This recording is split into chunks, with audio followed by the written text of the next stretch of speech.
Gunsmoke, brought to you by Chesterfield, America's most popular two-way cigarette. What a pair. Chesterfield King Size at the new low price. Chesterfield Regular. Around Dodge City and in the territory on West, there's just one way to handle the killers and the spoilers, and that's with a U.S. Marshal and the smell of Gunsmoke.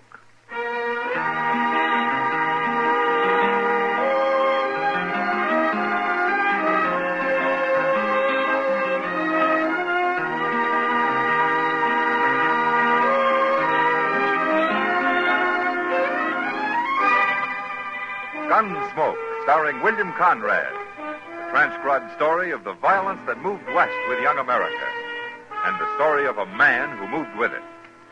I'm that man, Matt Dillon, United States Marshal. The first man they look for and the last they want to meet. It's a chancy job, and it makes a man watchful and a little lonely.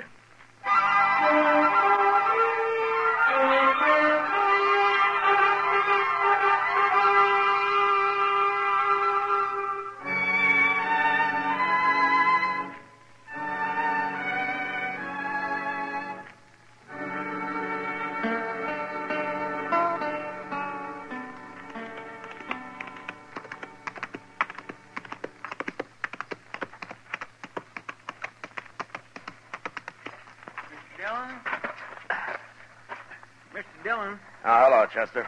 I sure am glad you're back. I've only been gone a couple of hours. Well, that's all it takes, a couple of hours. Only Becker's been shot. Huh? Only Becker?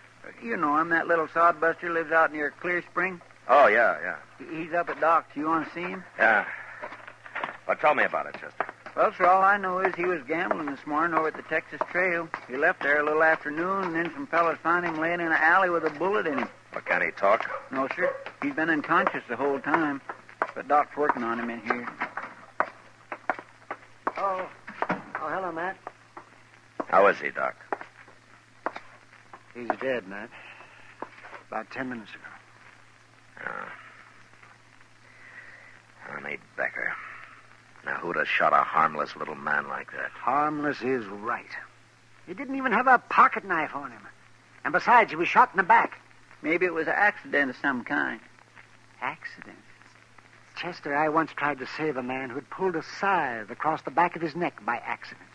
Yes, and I remember a boy who fell between the slats of a fence and got hung. But I never heard of a man shooting himself in the back by accident. Well, I meant maybe somebody else done it. Of course somebody else did it. I know that. I meant by mistake. Oh, Chester.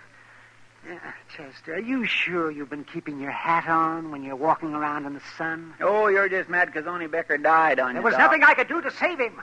He bled to death.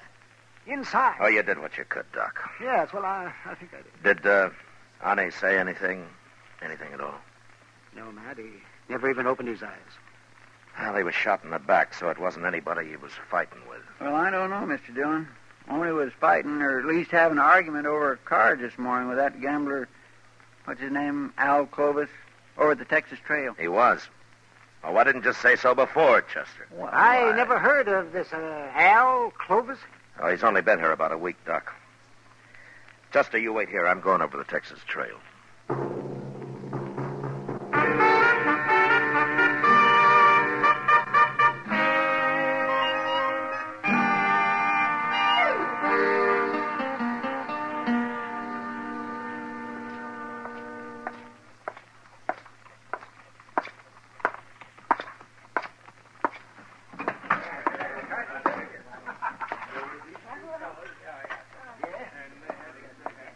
Oh, is that you?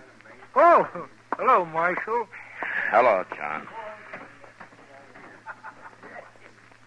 Looking for somebody, Matt? Oh, hiya, Kitty. Is Al Clovis here? I was wondering when you'd get around to him. What do you mean? I heard about Oni Becker, and Al Clovis threatened him this noon just before Oni went out and got shot. No? Almost seemed like Al was trying to start a fight with him, Matt. Where was Clovis when it happened, Kitty? He wasn't in here. Kitty, you know Al Clovis better than I do. Would you say he's the kind of a man who would murder Odie Becker because of an argument over cards? You know, shoot him in the back?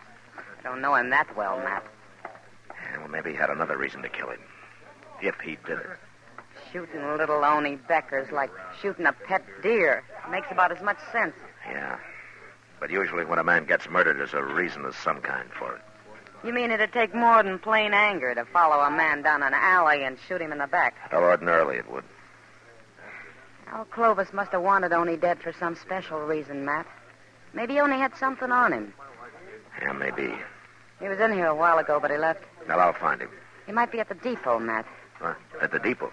He said something about going to St. Louis. Now everything's been taken care of here. I didn't know what he meant at the time, but he said it loud, and I know the train leaves at 4:30. 4:30? That's about that now, isn't it? Well, maybe he said it just to throw you off his trail. Yeah, well, I'll find out. I'll see you later, Kitty. Better hurry, Matt.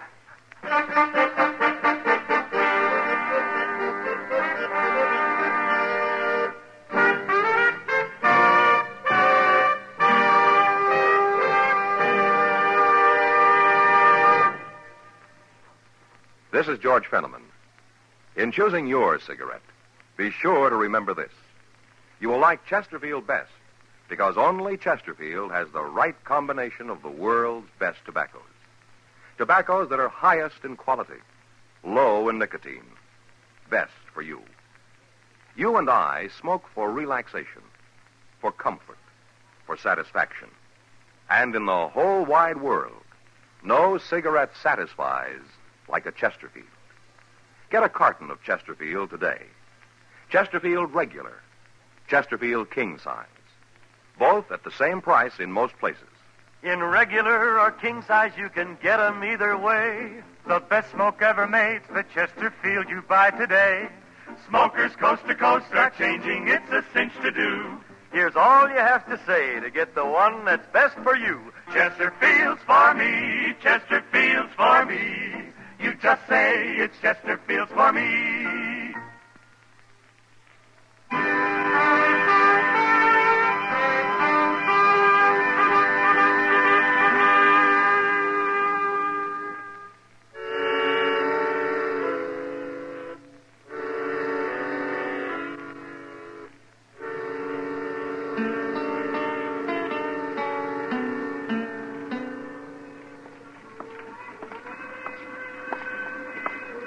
One more car to go, Mr. Dillon. If Al Clovis ain't in there, he ain't on this train. Well, he might have fooled us after all, Chester. Yes, sir. He could be riding west while we're heading east. We'll never find him if he is. Well, let's take a look into this car before we walk in, huh? Yes, sir. Well, I sure don't see him. Not in there, I don't. Yeah. Yeah, unless that's him down there, lying back with his hat pulled over his face. It could be. Well, it better be. Now, come on. Okay, sir.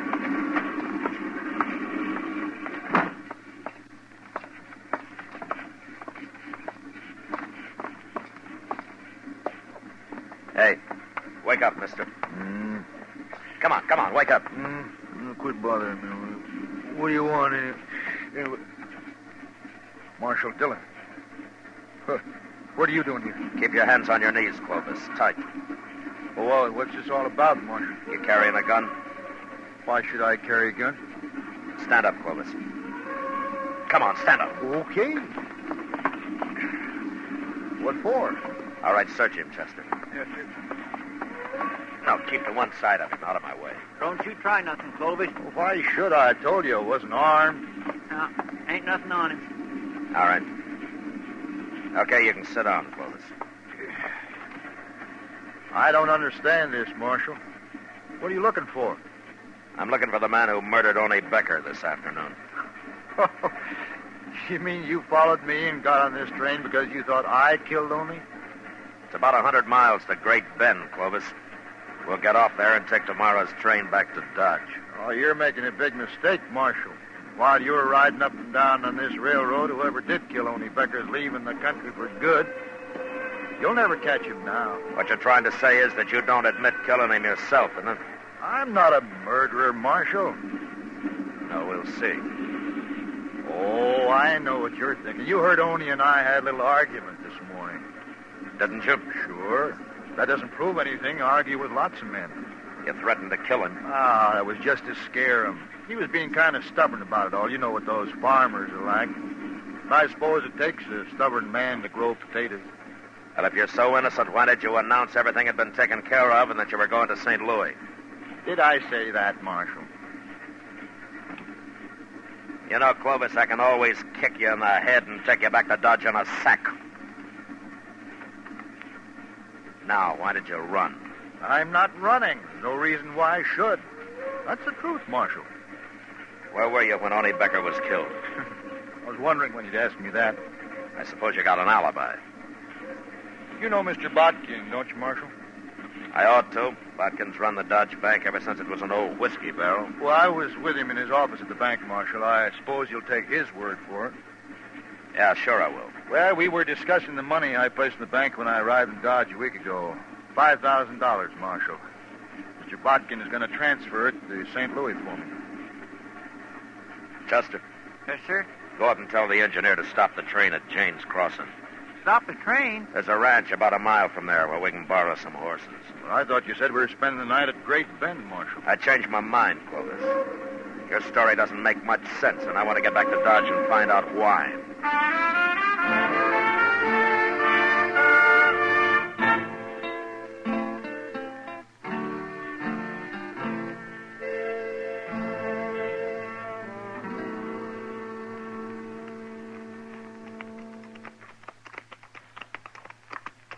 It must be about midnight.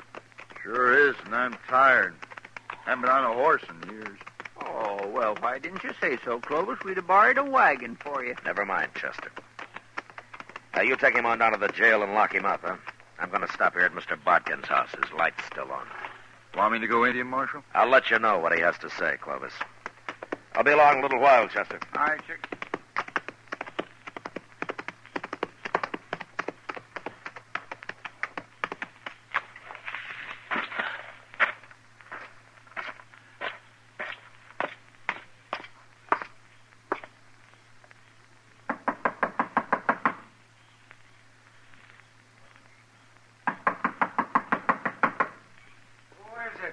Matt Dillon, Mr. Bodkin. Oh. Well, Marshal, come in. Come in. I wouldn't have bothered you this late, Mr. Bodkin, but I saw your light was on, and I figured you were still up. Up? Of course I'm up. How could I sleep tonight? Why? What's wrong? Where have you been, Marshal? The whole town of Dodge has been looking for you. Fine time for you to be up riding off somewheres, I must say. Well, tell me what happened. What happened? Don't you know even yet? What are you doing here at my house? Well, if you'll calm down, I'll tell you. You tell me, I'd better tell you, Marshal. Well, you're out gallivanting around in the prairie somewheres. My bank was held up. What? About 5 o'clock, just as we were closing. 3 men that got away with over $25,000. Every cent of cash I had in that vault, Marshal. Oh, didn't anybody try to follow him? Oh, they tied me and them cashiers up so tight they were miles out of town before we could get loose. A few men saw him leave, but they were afraid to do anything about it. And, of course, the United States Marshal, he wasn't even in town.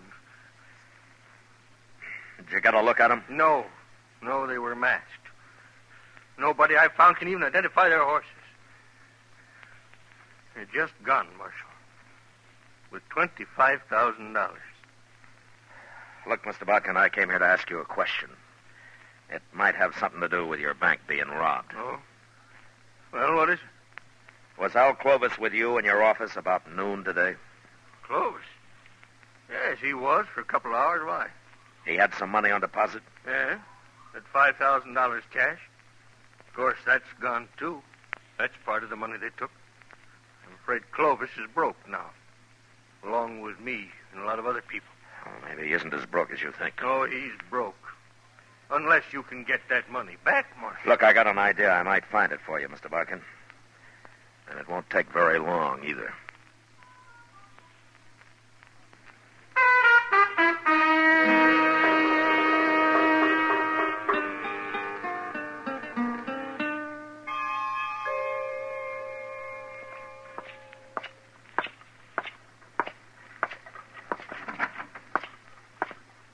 Got Clovis all locked up, Mr. Dillon. He won't be taking no more trains for a while. Good. What'd you find out from Mr. Bodkin? And I'll tell you and Clovis at the same time, Chester. Well, he's right in the first cell.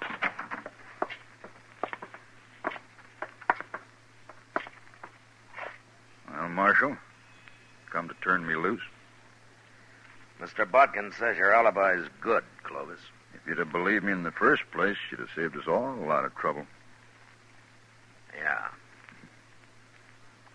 Well, let me out. I don't want to spend the night here.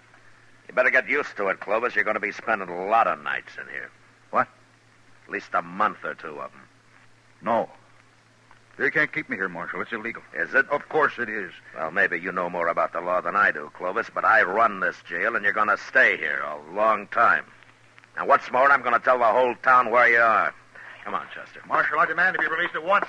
Now come back here. It'll cost you your job if you keep me here. Shut the door, Chester. Marshal, you can't do this. Marshal! You really going to keep him locked up, Mr. Dillon? I am. Well, he ain't done nothing. I mean, if Mr. Botkin said he was with him... Oh, Clovis didn't kill only Becker, if that's what you mean. Well, then why don't you turn him loose? Chester, the bank was robbed of $25,000 today. It was? Yeah, just after we got on the train. Looks to me like only Becker was murdered just to get me to follow Al Clovis out of town. Well... We'll find out in a few minutes. I don't think Clovis can stand the idea of sitting in jail while his partners ride off with all that money. You mean he was supposed to get out of here and meet them as soon as his alibi was made good, huh? That's the only way it makes sense to me. Marshal! Marshal Dillon! Well, it didn't take as long as I thought. Come on.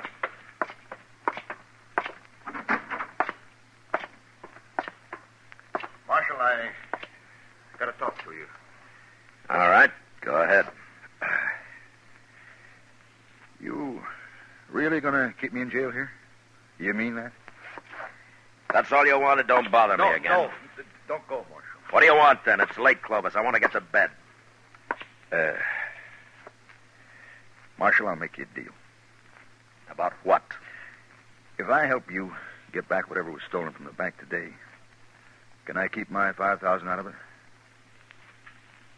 How did you know the bank was robbed, Clovis? You're smart, Marshal. I can tell you got this all figured, holding me in jail and all. But I'm smart, too. Are you? Smart enough to know you need me as much as I need you. You'll never find those men without me, Marshal. But I can take you to where they are, and I'll identify them for you. Why? All I want out of it is my $5,000. Now, that's mine. You can do what you like with the rest. The court will have to decide about your $5,000, not me. Will you think there's a chance I might get it? Well, I don't know. But you're a gambler, aren't you? It'll help my showing you where they are, won't it? Yeah, it'll help. Okay. I'm supposed to meet them tonight or early tomorrow, Marshal. They won't wait longer than that. All right, who are they, Clovis? They're not friends of mine, Marshal. I never saw them before 2 weeks ago in St. Louis. And they're all hiding behind summer names. How far's the way to meeting place? It's an old cabin about 20 miles from here. They there now? Nobody stopped them here, did they? No. Thanks to you. But I'm helping you now, Marshal. If I find your partners, you are. Chester, go get our horses. We going out there tonight, Mr. Dillon? Would you rather try it in broad daylight, Chester? No, sir.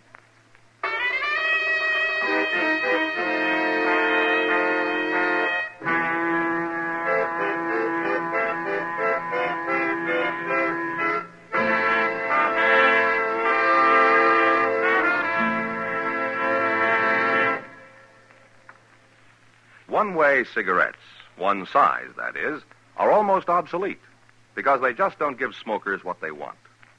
Either way, you'll like Chesterfield best. It's America's most popular two-way cigarette because only Chesterfield gives you the right combination of the world's best tobaccos. Tobaccos that are highest in quality, low in nicotine, best for you. You and I smoke for relaxation, for comfort, for satisfaction. And in the whole wide world, no cigarette satisfies like a Chesterfield. You smoke with the greatest possible pleasure when your cigarette is Chesterfield. Yes, these 6 words, highest in quality, low in nicotine, mean Chesterfield is best for you. Get a carton of Chesterfields. Chesterfield Regular, Chesterfield King Size, both at the same price in most places.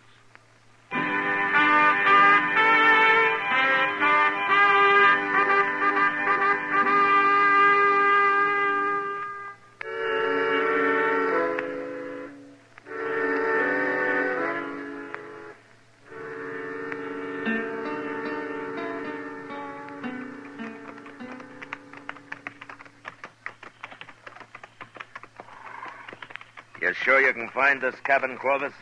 I made the ride out here one night just to be sure. I swear I can't hardly see nothing. I wish that moon wasn't all scudded up with clouds.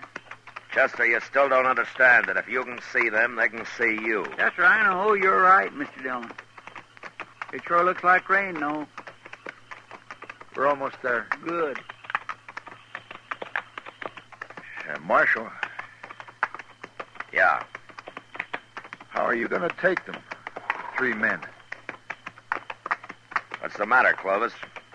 You getting scared? You know what they'll do to me if you don't take them, Marshal. Like I said, you're a gambler, aren't you? Hey, look, why don't you give me a gun? I'll help you. We'll manage. You can trust me, Marshal. I'm on your side now. Clovis, I wouldn't trust a man like you if you were in church, praying. Wait. Somewhere over there. Yeah. There it is. A little clump of elder. The cabin's in there, huh? You see the light? Yeah. Are you sure that's it? Of course I am. Okay, let's get out. Chester, I'm going to go up on foot and have a look. You stay here with Clovis. Okay, sir.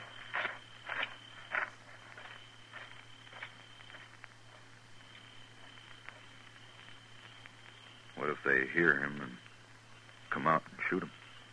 Mr. Dillon ain't exactly green at this game, Clovis. They wouldn't kill me. They'd burn me or something first. Can't blame 'em much. I wish I'd stayed in jail. Wished I'd let him keep the money. Something's sure to go wrong here. Unless maybe I outsmart him. You ain't gonna outsmart nobody, Clovis, so forget about it. Okay. I declare I never seen a darker night than this is. No. Neither did I. Here, get off. Get off. What's the matter? It's my horse. He's standing on my foot. We'll push him off. I can't. Now, help me, Chester. No, for pity's sake. Come on. Ow. Leave him. That's all you gotta do. Here, What are you doing? Clovis? I got your gun, Chester. Now, shut up. Don't move. But you give me Shut up, I that said. gun. That's better. Hey, what's that? Thunder, Clovis. You'll be hearing a different kind when Mr. Dillon gets back here. He's not coming back here. We're going to him. And if he shoots anybody, it'll be you, because you're going to be right in front of me. Like this.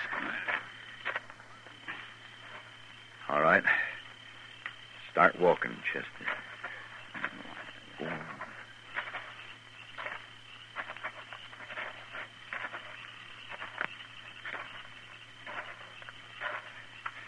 That's far enough. Stop here. We'll pick up the marshal now and go on to the cabin. I'll call him and tell him how you're fixed. Go on and call him. Mr. Dillon? Mr. Dillon? He ain't nowhere around Yes, here. he is. Tell him. Go on.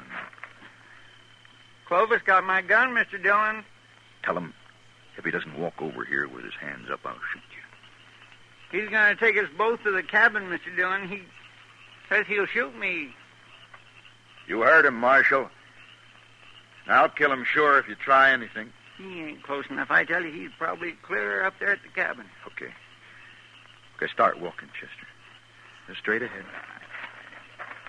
Once I get you inside the cabin, he'll have to give up. Unless he wants you dead.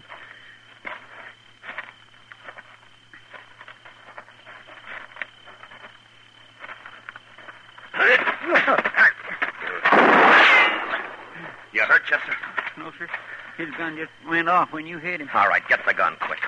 Come on, come on. I got it, Mr. Dillon. All right, let's get up to that cabin. They know we're out here now. Oh, they're getting away, Mr. Dillon.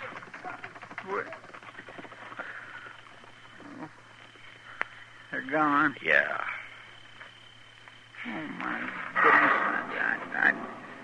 I just don't know what to say. Then don't say anything. Let's try to find our horses. We'll get Clovis later. We'll never find them horses in the dark this way. Rain. Well, that's it. There won't be a track left now. Well, there go 3 killers and $25,000. Mr. Dillon, I just feel awful about this. How'd he get your gun away from you anyway?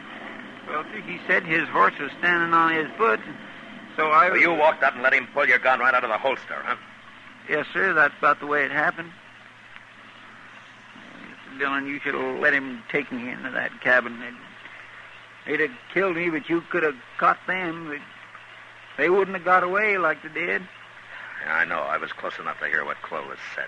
Well, then why'd you save me? Everything would have been okay. Oh, yeah. Everything would have been okay. Oh, most everything, Chester. Well, let's just don't stand here in the rain talking about it. Come on.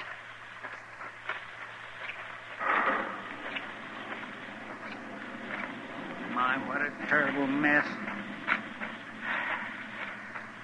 It was my choice, Chester. Not yours. Yes, sir. Thank you, Mr. Dillon.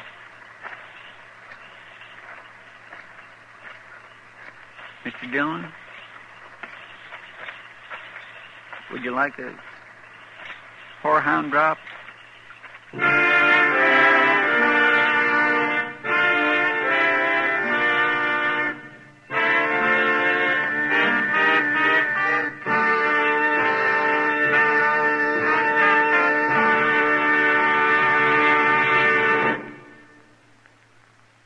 L&M filters are sweeping the country, and the reason's simple. No filter compares with L&M's exclusive Miracle Tip for quality or for effectiveness. And notice how easy it draws. You get much more flavor, much less nicotine. Yes, only L&M gives you effective filtration, and no other cigarette has it. Our statement of quality goes unchallenged. L&M is America's highest quality and best filter tip cigarette. Buy L&M's, now king size or regular, both at the same low price.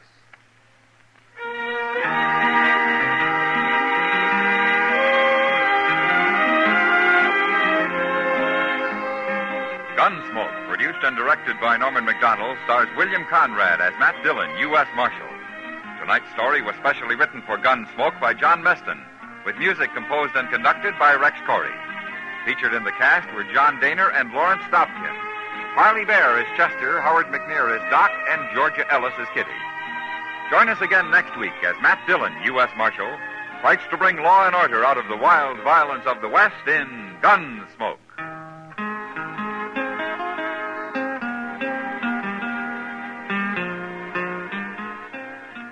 Remember, next week at this same time, Chesterfield will bring you another transcribed story of the Western frontier on Gunsmoke. This is the CBS Radio Network.